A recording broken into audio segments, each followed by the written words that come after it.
Conheça as 5 maiores pandemias da história. O coronavírus não é o primeiro causador de uma pandemia. Relembre outras doenças que mudaram os rumos da história da humanidade. A pandemia do novo coronavírus causou medo em todo o mundo, e não é para menos. O cenário é semelhante ao que já aconteceu em outros momentos da história da humanidade, em que doenças se espalharam pelo mundo e causaram estragos. Conheça as principais pandemias que assolaram o planeta. Peste bubônica. A peste bubônica é causada pela bactéria Yersinia pestis e pode se disseminar pelo contato com pulgas e roedores infectados. Seus sintomas incluem inchaço dos gânglios linfáticos na virilha, na axila e no pescoço.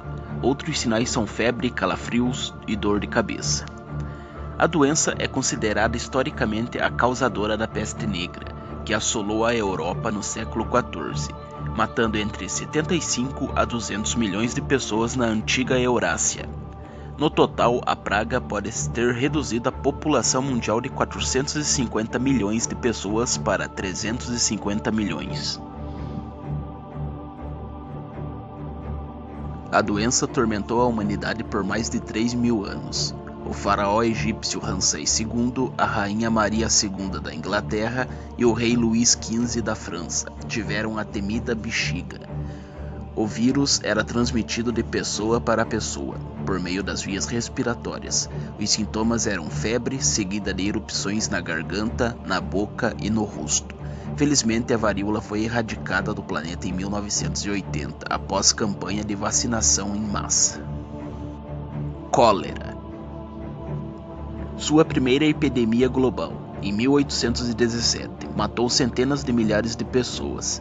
Desde então, a bactéria sofre diversas mutações e causa novos ciclos epidêmicos de tempos em tempos, e, portanto, ainda é considerada uma pandemia. Sua transmissão acontece a partir do consumo de água ou alimentos contaminados, e é mais comum em países subdesenvolvidos. Um dos mais atingidos pela cólera foi o Haiti em 2010. O Brasil já teve vários surtos da doença, principalmente em áreas mais pobres do Nordeste. No Iêmen, em 2019, mais de 40 mil pessoas morreram devido à enfermidade. Os sintomas são diarreia intensa, cólicas e enjoo.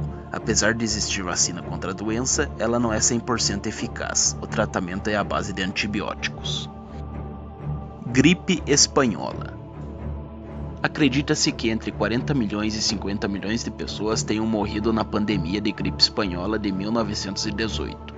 Causada por um subtipo de vírus influenza, mais de um quarto da população mundial na época foi infectada e até o então presidente do Brasil, Rodrigues Alves, morreu da doença em 1919. O vírus veio da Europa a bordo do navio Demerara. O transatlântico desembarcou passageiros infectados em Recife, Salvador e Rio de Janeiro. Os sintomas da doença eram muito parecidos com os do atual coronavírus, e não existia cura. Em São Paulo, a população foi atrás de um remédio caseiro feito com cachaça, limão e mel. De acordo com o Instituto Brasileiro da Cachaça, foi dessa receita supostamente terapêutica que nasceu a caipirinha. Gripe suína, ou H1N1. O vírus H1N1, causador da chamada gripe suína, foi o primeiro a gerar uma pandemia no século XXI. O vírus surgiu em porcos no México em 2009 e se espalhou rapidamente pelo mundo, matando 16 mil pessoas. No Brasil, o primeiro caso foi confirmado em maio daquele ano, e no fim de junho, 627 pessoas estavam infectadas no país, de acordo com o Ministério da Saúde. O contágio acontece a partir de gotículas respiratórias no ar ou em uma superfície contaminada. Seus sintomas são os mesmos de uma gripe comum: febre, tosse, dor de garganta, calafrio e dor no corpo.